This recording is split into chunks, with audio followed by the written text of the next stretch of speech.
নমস্কার বন্ধুরা, সুবচনের সাহিত্য সভায় আপনাদের স্বাগত জানাই। আজ আমি আপনাদের পড়ে শোনাব প্রভাত কুমার মুখোপাধ্যায়ের লেখা ছোট গল্প কুমকুম কুমারীর গুপ্তকথা। ছোট বউ, ও ছোট বউ, ছোট বউ কই? ডাক না তাকে। খাবে কখন? রাত কি হয়নি? জ্যৈষ্ঠ মাস, পল্লীগ্রামের রাত্রি এক প্রহর অতীত হইয়াছে। কর্তাদের এবং বাড়ির অন্যান্য পুরুষগণের আহার সমাপ্ত হইয়াছে। রান্নাঘরে বসিয়া বড়গিন্নি হরিনামের মালা ফিরাইতে ফিরাইতে ওই কথাগুলি বলিলেন। বড় মেয়ে সাবিত্রী বলিল, কোথায় পড়ে ঘুমোচ্ছে বোধ হয়। যা তো সুরি, খুঁজে তাকে উঠিয়ে নিয়ে আয়। সুরবালা গজর গজর করিতে করিতে ছোট বউকে খুঁজিতে গেল। একতলা, দোতলা, তিনতলার ঘরে ঘরে, বারান্দায় বারান্দায়, নানা সম্ভব অসম্ভব স্থানে সুরবালা ছোট বউকে খুঁজিয়া বেড়াইল, কিন্তু কোথাও তাহাকে দেখিতে পাইল না। অবশেষে ছাদের সিঁড়িতে উঠিল। ছাদ অন্ধকার। দ্বারের নিকট দাঁড়াইয়া সভয়ে অনুচ্চ কণ্ঠে হাঁকিল, ছোট বউ, ও ছোট বউ, কুমি, ও কুমি, কুমিল, পোড়ার মুখী হতভাগী বাঁদরি, কই এখানেও তো দেখছি নে। বলিয়া সে নিচে নামিয়া গিয়া ছোট বউয়ের অপ্রাপ্তি সংবাদ সকলকে জানাইল। শুনিয়া গৃহিণীরা বড়ই উদ্বিগ্ন হইয়া উঠিলেন। মেজগিন্নি, কুমি বা কুমকুম কুমারী যাহার পুত্রবধূ, নিজে গিয়া বাড়িময় অন্বেষণ করিয়া আসিলেন, কিন্তু কোথাও তাহাকে পাইলেন না। বাড়ির সকলকে জিজ্ঞাসাবাদ করা হইল, কিন্তু সন্ধ্যার পর ছোট বউকে দেখিয়াছে এমন কথা কেহই বলিল না।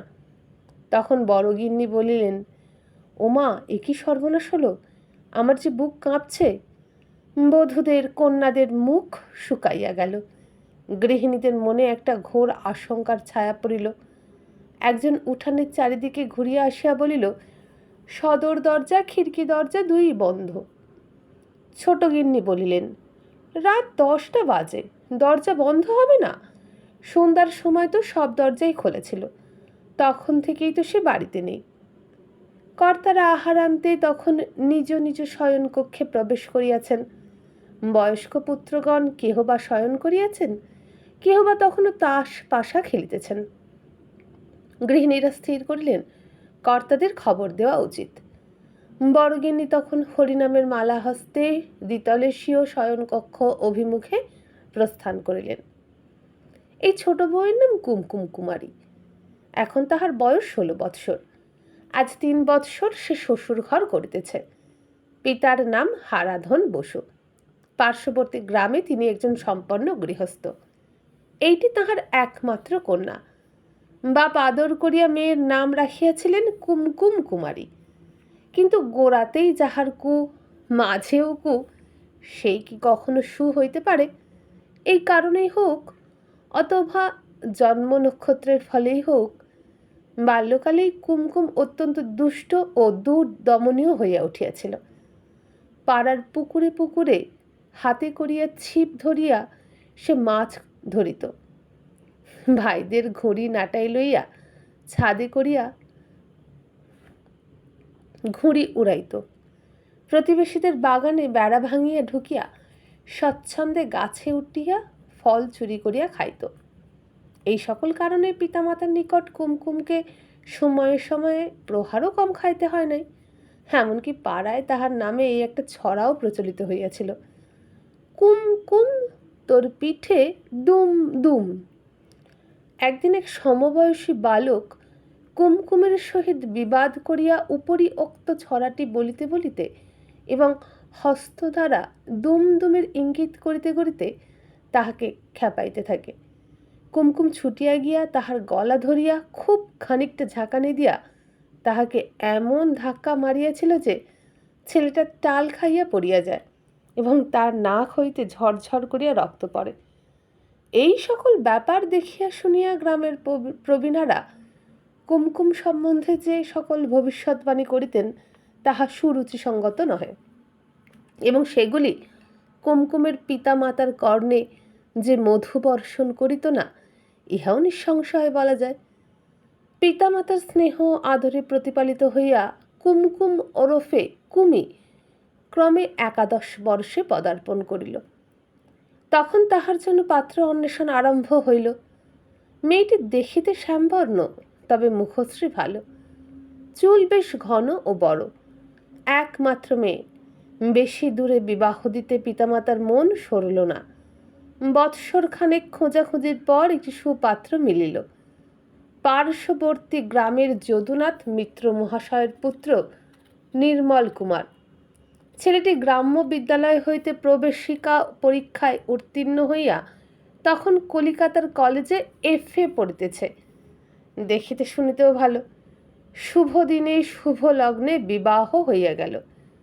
কুমি কাঁদিতে কাঁদিতে পালকিতে চড়িয়া শ্বশুর বাড়ি গেল। কুমকুমের শ্বশুর বাড়ি বৃহৎ বাড়ি। বাড়ির পশ্চাতে প্রাচীর ঘেরা বৃহৎ বাগান, তাহার মধ্যে পুষ্করিণী ও বহু জাতীয় ফলবান বৃক্ষ।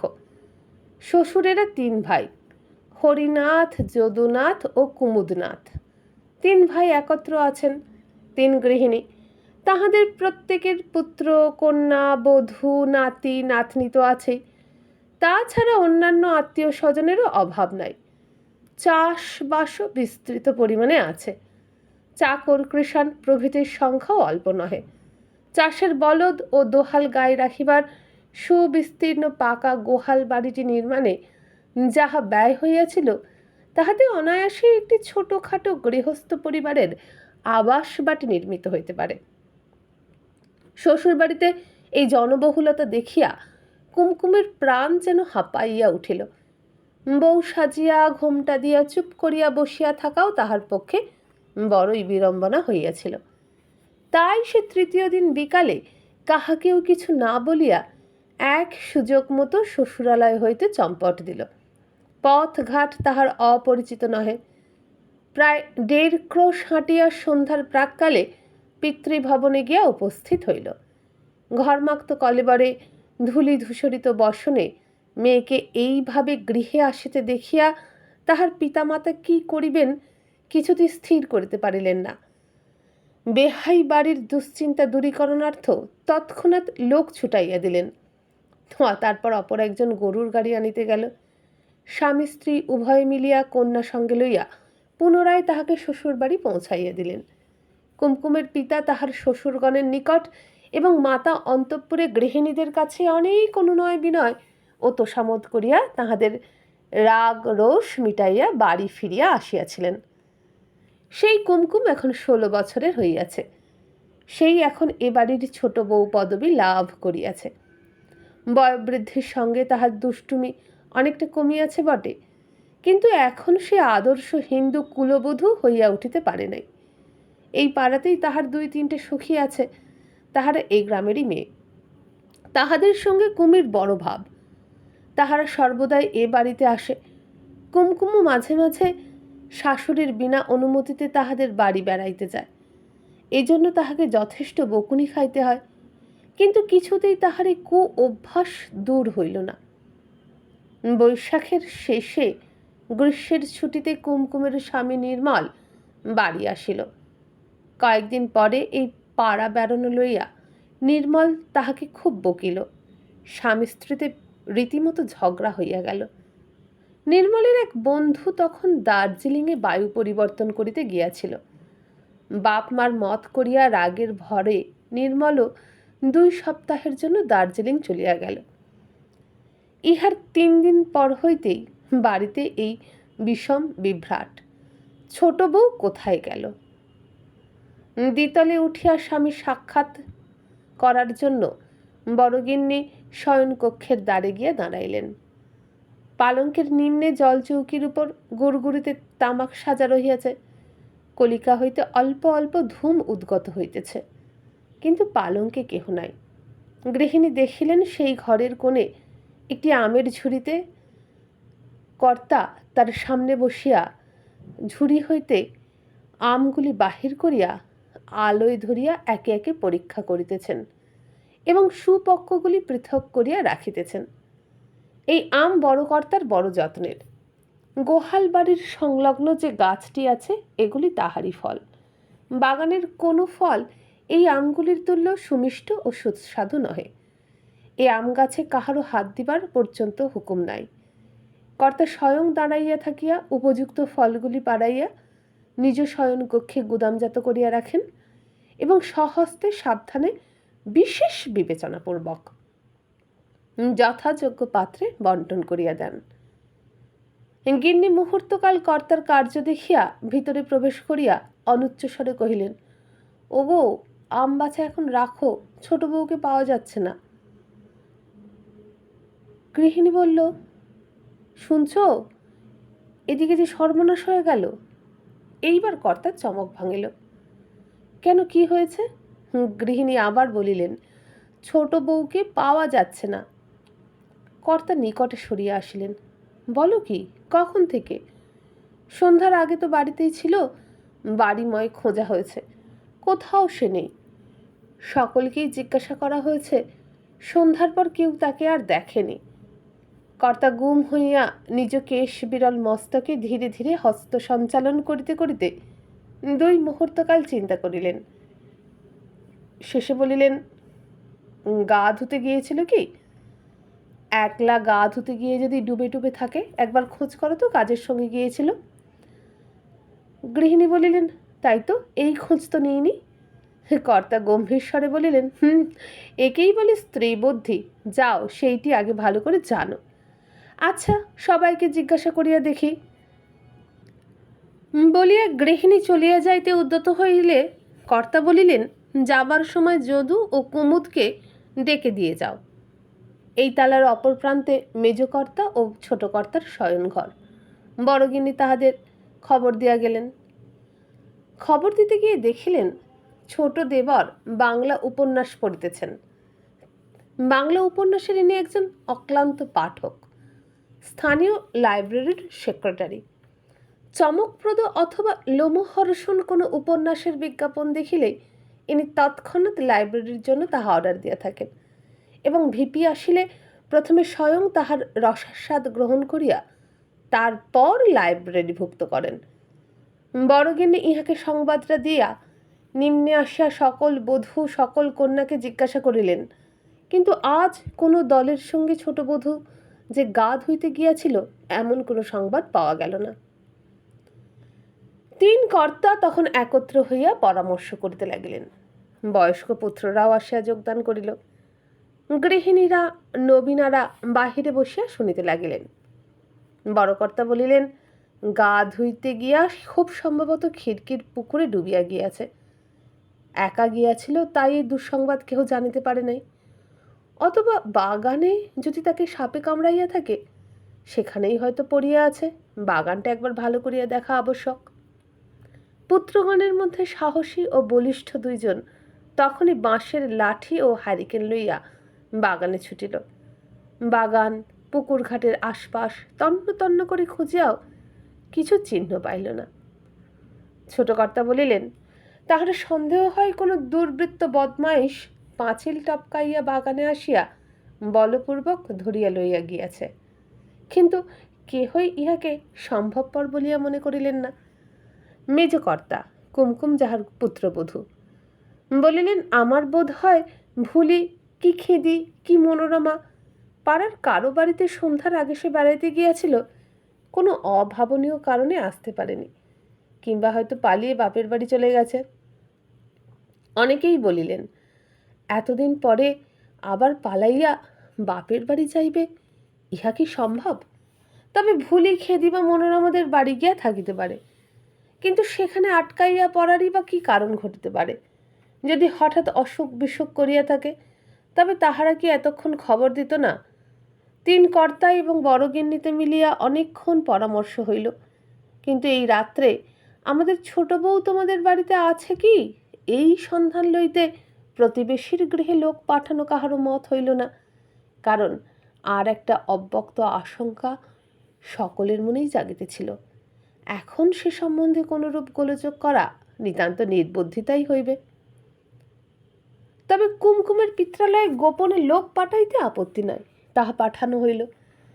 ডিটেকটিভ উপন্যাস ভক্ত ছোট কর্তা বারংবার বলিতে লাগিলেন, নিশ্চয়ই ছোট বউ কোনো গুন্ডা ডাকাতের হাতে পড়িয়াছেন, পুলিশে সংবাদ দেওয়া আবশ্যক। কিন্তু তাহার মতে কেহই মত দিল না।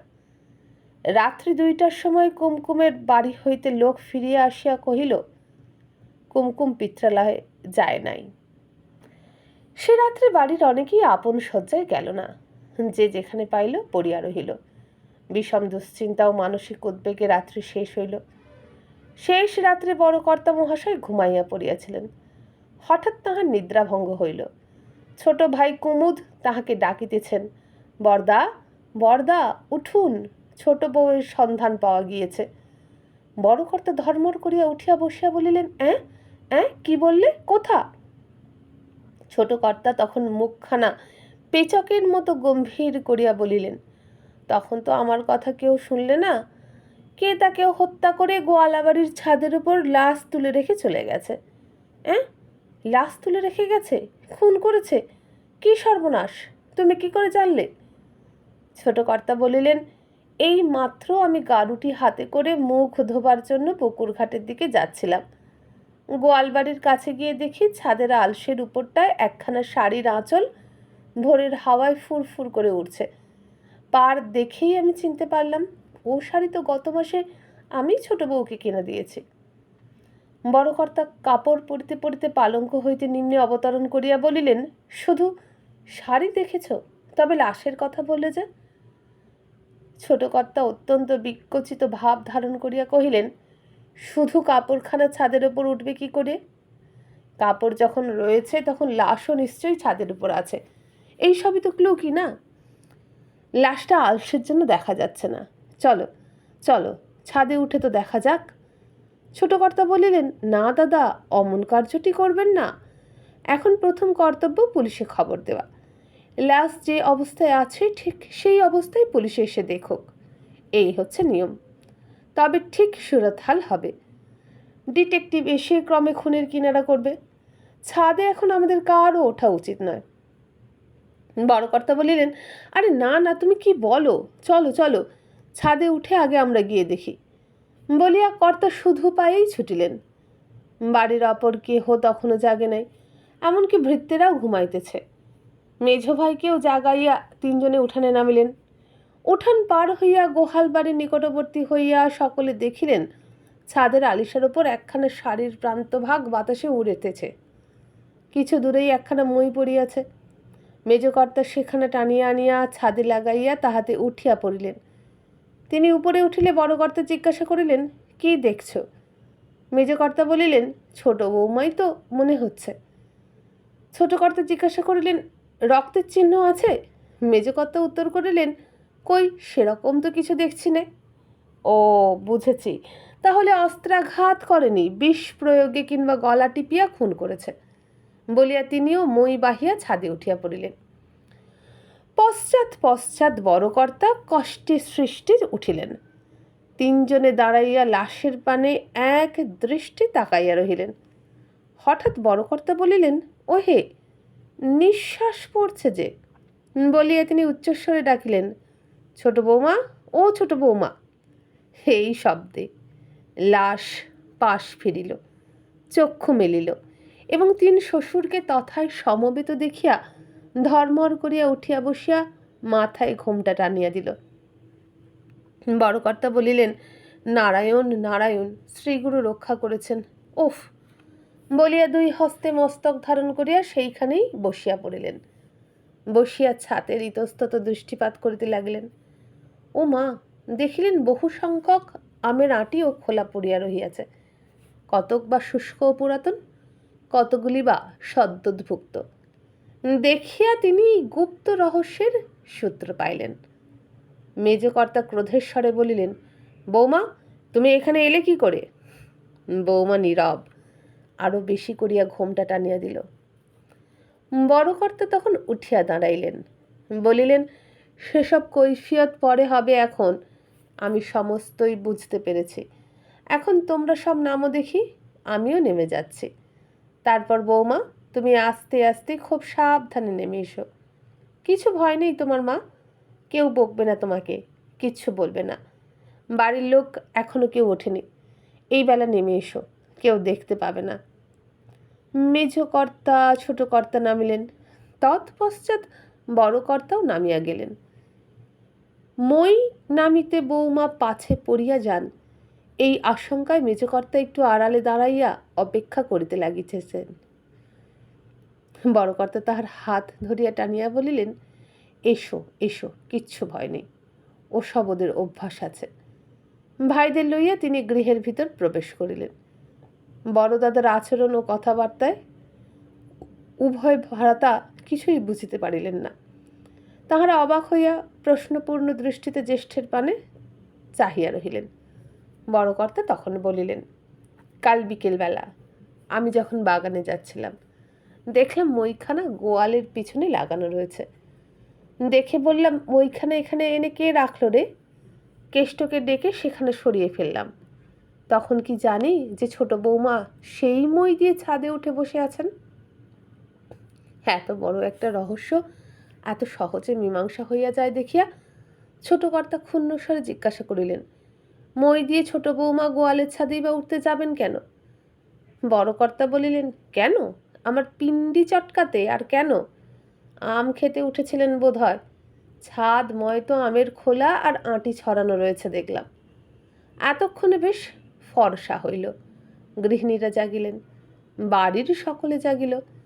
সকলে ব্যাপার কি জানিবার জন্য ছোট বউকে ঘিরিয়া বসিল। বড় কর্তার আশ্বাস সত্ত্বেও বকুনি যে তাহাকে একেবারেই খাইতে হইল না এমন নহে। ক্রমে প্রকাশ পাইল গত দিবস বিকালে মুকুজ্জেদের মনোরমা এবং কুমকুম দুজনে আম খাইবার জন্য গোয়ালের পশ্চাতে মই লাগাইয়া ছাদে উঠিয়াছিল। গোটা কতক আম খাইয়া মনোরমা নামিয়া যায়। কুমকুম বলে, এই আমটা আমি খেয়ে নামছি। নামিবার সময় সে আর মই পায় নাই, লজ্জায় কাহাকেও ডাকিতেও পারে নাই। গাছের অনেকগুলো ডাল ঘন পল্লব ও প্রচুর ফলের ভারে অবনত হইয়া গোয়ালের ছাদ প্রায় স্পর্শ করিয়াছে। ডালপালা সরাইয়া ছাদের সে কোণটায় কেহ গিয়া বসিলে নিম্নের লোক তাহাকে দেখিতে পায় না। যতক্ষণ আলো ছিল ততক্ষণ কুমকুম সেই আম ঝোপের ভিতর লুকাইয়া বসিয়াছিল।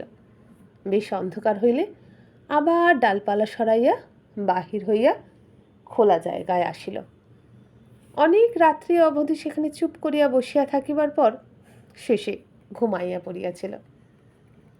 জেরা ইহাও প্রকাশ পাইল যে শুধু কুমকুম বা মনোরমা নহে, এ বাড়ির অন্যান্য মেয়ে ও বধূরাও মাঝে মাঝে এইরূপে ছাদে উঠিয়া গোপনে আম্রভক্ষণ করিয়া থাকে। তবে এদিন যে কুমকুম ও মনোরমা আম খাইতে গিয়াছিল এ কথা তাহারা জানিত না। বন্ধুরা, এখানেই শেষ হয়ে গেল আজকের এই ছোট্ট গল্পটি। কেমন লাগলো কমেন্ট করে জানাবেন।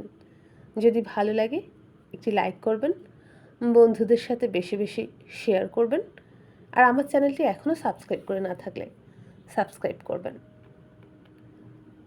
আর যদি এরকমই অনেক গল্প শুনতে চান তাহলে এই ভিডিওর নিচে যে বার আছে সেখানে ক্লিক করুন, খুলে যাবে চ্যানেলের হোমপেজে পেলেন প্লেলিস্ট, সেই প্লেলিস্টেই পাবেন আজ পর্যন্ত আপলোড করা সমস্ত গল্প বিভাগ অনুযায়ী সাজানো রয়েছে। যতক্ষণ না নতুন গল্প আনি সেইগুলোই শুনুন। আর নতুন গল্প নিয়ে শীঘ্রই দেখা হবে। নমস্কার।